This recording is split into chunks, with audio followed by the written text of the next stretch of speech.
O milagre que mudou a vida de Carlos, da sentença de morte à vitória em Cristo. Carlos sempre foi um homem trabalhador. Aos 42 anos, ele sustentava a família como motorista de aplicativo em São Paulo, fazendo turnos exaustivos para pagar as contas e ainda ajudar a mãe, que morava no interior. Mas há 2 anos, sua vida começou a desmoronar. Primeiro, veio a falta de ar. Depois, o cansaço extremo, como se carregasse um peso invisível no peito. Atribuiu ao estresse até que, em uma consulta de rotina, o médico o encaminhou para um cardiologista. O diagnóstico foi como uma facada: cardiomiopatia dilatada, uma doença que enfraquece o coração até ele parar. Os médicos deram-lhe no máximo 2 anos de vida se não fizesse um transplante, e mesmo assim, as chances eram incertas. Doutor, eu tenho 2 filhos pequenos. Como vou deixar eles? Carlos chorou no consultório, enquanto a esposa, Mariana, segurava sua mão trêmula. Infelizmente, Carlos, a medicina tem limites. Reze para que apareça um doador compatível, e foi a resposta fria que recebeu. As contas médicas se acumularam. Os remédios caríssimos consumiam metade do seu salário. Mariana, que trabalhava como auxiliar de limpeza, passou a fazer horas extras, mas o desespero tomava conta do lar. As noites eram de choro. Os filhos perguntavam por que o pai não brincava mais com eles. Carlos se sentia um fardo. Deus, se o Senhor existe, por que está fazendo isso comigo? Ele gritava em silêncio, todas as noites, olhando para o teto do quarto. Foi então que, em um domingo chuvoso, Mariana voltou do trabalho com um folheto na mão. Carlos, a minha colega falou de uma igreja onde Deus faz milagres. Ela disse que já viu gente sarar de câncer, de paralisia. Vamos tentar? Não temos nada a perder, disse ela com os olhos cheios de esperança. Carlos, cético, resistiu. Mariana, já gastamos tudo com o médico. Você acha que oração vai resolver? E se resolver? Ela respondeu, firme. No domingo seguinte, entraram pela primeira vez na Igreja Universal do Reino de Deus, na zona leste de São Paulo. O lugar estava cheio, o louvor era vibrante e o pastor, no altar, falava com uma autoridade que Carlos nunca tinha visto antes. Hoje é o dia da sua vitória. Deus não é Deus de mortos, mas de vivos. O pastor gritava, enquanto as pessoas levantavam as mãos e choravam. Carlos sentou-se no fundo, de braços cruzados, mas algo dentro dele começou a tremer quando o pastor falou sobre doenças incuráveis. Se você está aqui com um diagnóstico sem esperança, saiba que Jesus é o médico dos médicos. Ele pode reverter qualquer situação. O pastor olhou diretamente para Carlos, como se soubesse de sua dor. Naquele momento, Mariana segurou seu braço. Carlos, vem aqui na frente. Por favor. Relutante, ele se levantou. Quando chegou ao altar, o pastor o recebeu com um abraço forte. Meu filho, o que você tem? Pastor, os médicos disseram que meu coração está fraco, que eu vou morrer. Carlos engoliu o choro. O pastor colocou a mão em sua testa e começou a orar em voz alta com uma unção que parecia fogo. Em nome de Jesus, eu quebro essa maldição de morte. Satanás, solta este homem. O sangue de Jesus purifica seu coração agora. Carlos sentiu algo estranho no peito, não era dor, mas uma queimação, como se uma energia percorresse seu corpo. As lágrimas caíram sem controle. O pastor então pegou o óleo ungido e fez uma cruz em sua testa. Você está curado. Volte aqui na quinta-feira para a Fogueira Santa de Israel e traga sua fé. Carlos saiu da igreja confuso. Não sentia mais a pressão no peito, mas o medo ainda estava lá. Porém, naquela noite, dormiu pela primeira vez em meses sem falta de ar. Na quinta-feira, eles voltaram. A igreja estava lotada, a corrente de oração era intensa. O pastor falou sobre a importância do dízimo e das ofertas como ato de fé. Deus não precisa do seu dinheiro, mas Ele quer ver se você confia nele. Quando você dá, está dizendo, Senhor, eu creio em ti. Carlos e Mariana não tinham quase nada, mas ela tirou o último dinheiro da bolsa e colocou no envelope de oferta. Deus, nós te damos o pouco que temos. Curai meu marido. Ela orou em voz baixa. Na Fogueira Santa, o pastor chamou todos os enfermos para a frente. Carlos foi um dos primeiros. Enquanto o pastor orava, ele sentiu novamente aquela queimação no peito mais forte dessa vez. De repente foi como se algo soltasse dentro dele. Começou a chorar descontroladamente e caiu de joelhos. Estou curado. Eu sinto. Ele gritou, sem entender direito o que acontecia. O pastor sorriu. Glória a Deus. Agora, você precisa persistir. Venha todas as terças e quintas para a campanha dos 70 dias de jejum e oração. Não falte. Carlos não faltou. Todas as terças e quintas ele estava lá, participando das vigílias de madrugada, ouvindo os testemunhos de pessoas que haviam sido libertas de câncer, de dívidas, de depressão. Ele começou a dar o dízimo fielmente, mesmo quando o dinheiro era curto. Se Deus é dono de tudo, por que eu vou segurar o que é dele? Ele dizia para Mariana. Um mês depois, ele voltou ao cardiologista. O médico incrédulo repetiu os exames 3 vezes. Carlos, seu coração está normal. Não há mais sinais de cardiomiopatia. Isso não tem explicação médica, o doutor balbuciou, olhando para os resultados. Carlos sorriu. Tem sim, doutor. O nome disso é Jesus. Hoje, 2 anos depois, Carlos não só está completamente curado, como também abriu seu próprio negócio, uma pequena oficina mecânica que prospera a cada dia. Ele e Mariana são dizimistas fiéis e participam ativamente da igreja. Seus filhos, que antes o viam fraco, agora o veem forte e cheio de fé. Muitos dizem que milagre não existe, mas eu estava marcado para morrer e hoje estou aqui. Carlos testemunha sempre que pode no altar. A Universal não é só uma igreja, é um hospital espiritual. Se você está doente, endividado, depressivo, venha. Jesus está aqui. A lição que Carlos aprendeu e agora ensina é esta. A fé não é só acreditar que Deus pode. É agir como se ele já tivesse feito. Quando você ora, jejua, dízima e persiste, você está dizendo para Deus, eu confio em ti, não nas circunstâncias. E ele, que é fiel, nunca falha. Asterisco.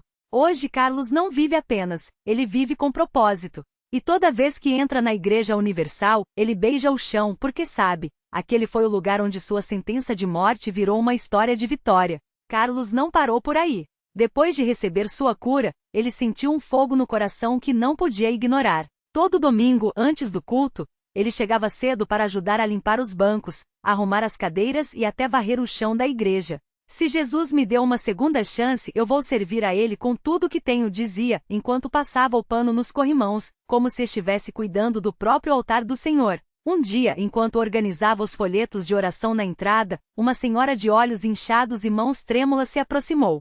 Era Dona Maria, uma vizinha do bairro que todos conheciam pela tristeza estampada no rosto. Ela havia perdido o marido há 2 anos e desde então, vivia fechada em casa, sem forças nem para cuidar dos netos. Meu filho, você que foi curado daquele câncer, não foi? Perguntou ela com a voz embargada. Eu ouvi seu testemunho no rádio da igreja ontem. Se Deus fez isso por você, será que ele ainda se importa comigo? Carlos largou os folhetos e segurou as mãos geladas daquela mulher. Dona Maria, se Deus se importou comigo, que não valia nada, imagine com a senhora que é uma guerreira. Ele a levou até um banco e sentou ao seu lado. A senhora não está sozinha. Jesus está aqui, e ele quer te abraçar hoje.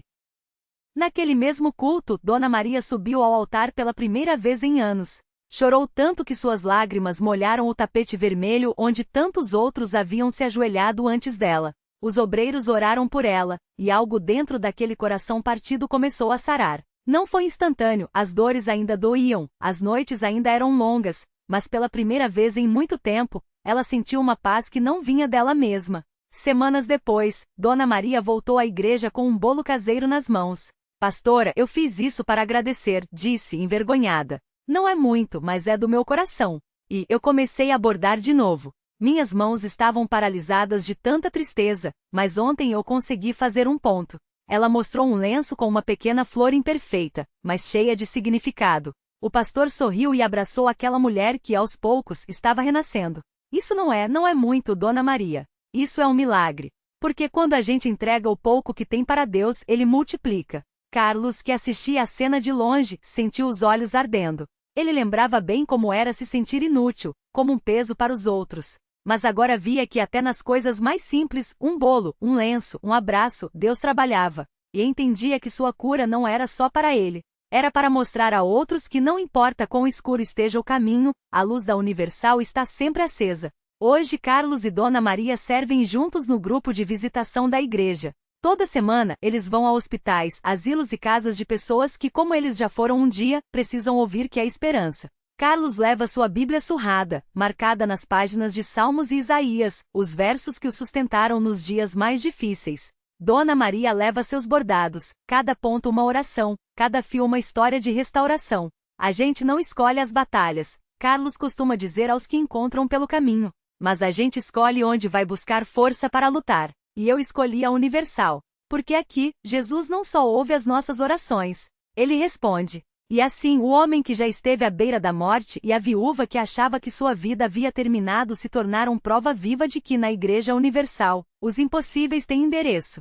E que quando Deus escreve uma história, ele nunca termina com um ponto final, sempre com um "e então", porque a fé não tem fim, e os milagres também não. Naquela noite de quarta-feira, o templo da Universal na zona leste de São Paulo estava lotado como sempre, mas havia algo diferente no ar. Era como se até as paredes respirassem expectativa. Carlos e Dona Maria chegaram cedo, como de costume, mas dessa vez não sentaram nos bancos de trás, onde costumavam ficar observando os que chegavam com suas dores escondidas. Dessa vez, o pastor os chamou para a frente. Hoje não é um dia qualquer, disse o pastor, com a voz firme mas cheia de uma emoção que só quem já viu Deus agir conhece. Hoje é dia de testemunho.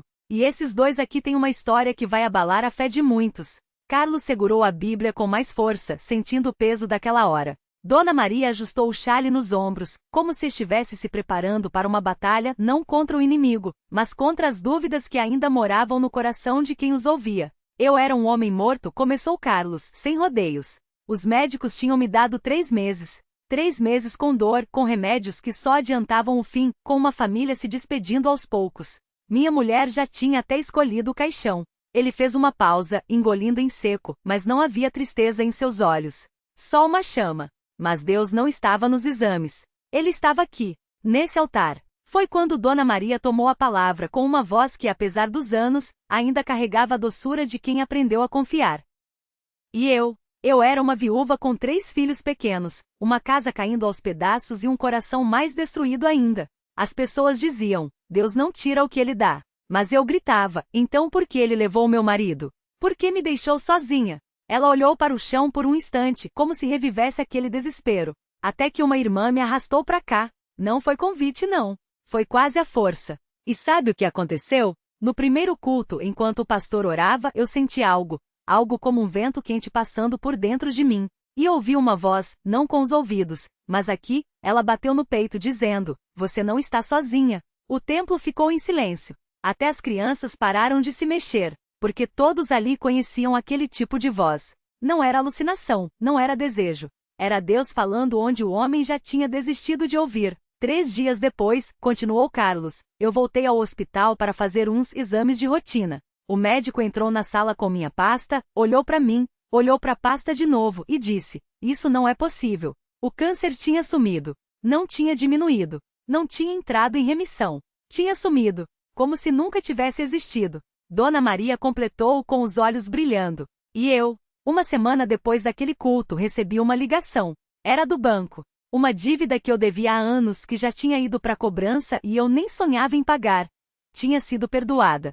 Não por erro, não por sorte. Por um milagre. E depois veio o emprego. Depois veio a casa própria. Depois vieram as risadas dos meus filhos de novo. O pastor sorriu, como quem já sabia o que vinha pela frente. E então, ele disse, estendendo a mão para o casal, Deus não parou por aí. Porque a história de Carlos e Dona Maria não era só sobre cura e provisão.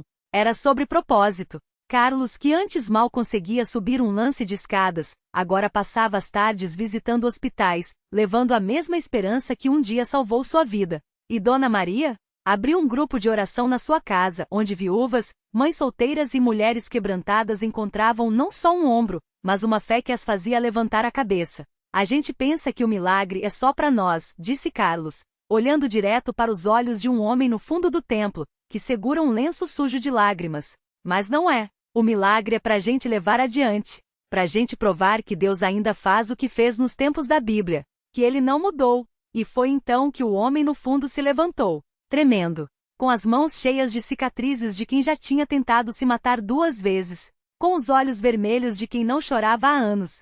Eu também quero isso, ele disse, a voz quebrada. Eu também preciso de um, e então, o templo explodiu em glórias, porque ali, mais uma vez, o impossível tinha endereço. E a história que Deus estava escrevendo ganhava mais um capítulo, não de dor, mas de vitória. Não de fim, mas de recomeço. Porque na Universal os milagres não são contados. São vividos.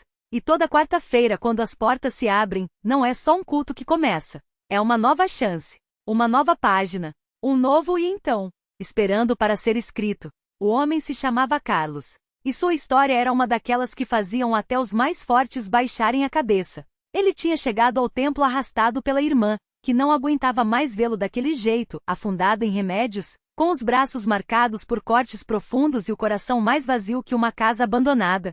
É a última vez que eu te peço, irmão, ela tinha sussurrado no carro, com lágrimas nos olhos. Se hoje Deus não te tocar, eu não sei mais o que fazer. Mas ali, naquele momento, algo mudou. Não foi só a palavra do bispo, nem só o testemunho da moça que tinha sido curada. Foi como se uma mão invisível apertasse seu peito e dissesse: chega. Quando ele se levantou, não sabia explicar por quê. Só sabia que não podia mais ficar parado. Os obreiros correram para ele. Não com pena, mas com uma fé que arde como fogo. Deus vai te libertar hoje, gritou um deles, segurando seus braços cheios de cicatrizes. Carlos tentou resistir. Afinal, já tinha ouvido isso antes. Já tinha ido em outros lugares, já tinha tomado chás, já tinha prometido a si mesmo que ia mudar. Mas sempre voltava pro mesmo poço. Sempre. Mas naquela noite era diferente. Porque enquanto as mãos dos servos de Deus estavam sobre ele, Carlos sentiu algo que não sentia há anos: esperança. Não uma esperança fraca, daquelas que duram até a primeira tentação. Era uma certeza. Como se alguém tivesse ligado a luz num quarto escuro e de repente ele enxergasse tudo, os erros, as dores, mas também o caminho de saída. Senhor, eu não aguento mais.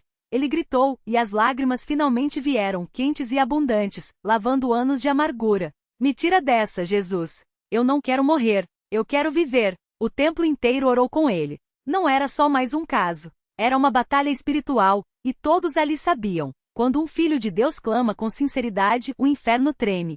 Os obreiros declaravam: as correntes se quebram. O suicídio sai agora. A depressão não tem mais lugar aqui. E Carlos sentia. Sentia algo se rompendo dentro dele, como se grilhões invisíveis estivessem caindo no chão com estrondo. Quando ele abriu os olhos, não reconheceu a si mesmo. O peso que carregava havia anos, aquele que o acordava de madrugada com a ideia de que não valia nada, tinha sumido. No lugar, uma paz tão grande que ele teve medo de mexer, como quem teme que um sonho bom acabe. Irmão, como você se sente? Perguntou o bispo, com um sorriso que já sabia a resposta. Carlos tentou falar, mas as palavras não vinham. Então ele fez o que não fazia há tempos, sorriu, um sorriso verdadeiro, e levantou as mesmas mãos que antes só conheciam dor, para glorificar a Deus. Eu tô livre, ele disse, e a igreja inteira explodiu. Mas o milagre não parou ali. Porque na quarta-feira seguinte, Carlos voltou. E não voltou sozinho. Trouxe o amigo que bebia com ele nas madrugadas. Trouxe a vizinha que vivia trancada em casa, cheia de medos. Trouxe até o próprio pai, um homem amargurado que dizia não acreditar em essas coisas de igreja. E assim como uma pedra jogada num lago, o milagre de Carlos foi fazendo ondas. Porque na Universal não existe caso perdido. Existe só mais uma alma que Deus quer salvar. Mais um, e então, esperando para ser escrito. E se você está lendo isso hoje, saiba, sua história também pode mudar. Basta você dar o primeiro passo. Basta você dizer, como Carlos disse, eu também quero isso. Porque Deus não faz acepção de pessoas. E o milagre que ele fez por um, ele pode fazer por você. Hoje, agora. Basta crer. O milagre completo. Naquela noite, quando Carlos entrou na igreja com seu grupo improvável, algo extraordinário aconteceu. O amigo que bebia há anos sentiu um calor no peito e, sem entender, deixou cair a garrafa que escondia na mochila. A vizinha, tremendo, ouviu uma voz suave lhe dizer: filha, você não está sozinha, e pela primeira vez em décadas, abriu as cortinas de sua alma. Até o pai de Carlos, de braços cruzados e olhar cético, viu uma luz brilhar nos olhos do filho, uma luz que ele mesmo havia apagado com palavras duras anos atrás. Quando o pastor orou, o homem quebrou.